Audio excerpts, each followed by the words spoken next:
I'm taking the Series 7, a bit confused on AMT and the wording. When is a bond subject to the AMT? Well, it's the type of bond. There's two things you got to be subject to the AMT first, and then it would be based on the bond. And yeah, they're not going to be tax free. So Brian put it on the board. It's called an IDR, Industrial Development Revenue Bond, or IDA. These are what we call private activity bonds. They're not supporting a public purpose. So there's a couple test questions here.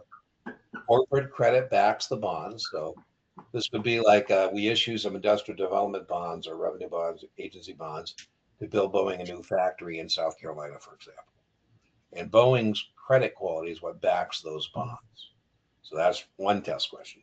Second test question, I say, are you, Macy, subject to the AMT? Now, it's a binary suitability question. Don't get in the weeds here. It's a simple yes or no.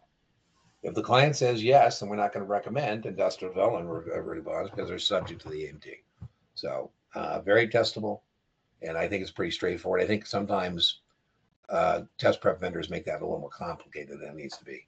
Brian, your thoughts? Yeah, you're right. I don't think there's more than one question. The one that I hear most often is the suitability.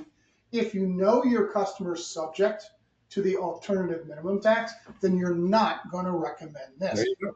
Anything else is suitable other than this thing, I right? And again, just like Dean said, you can call it a couple of different things.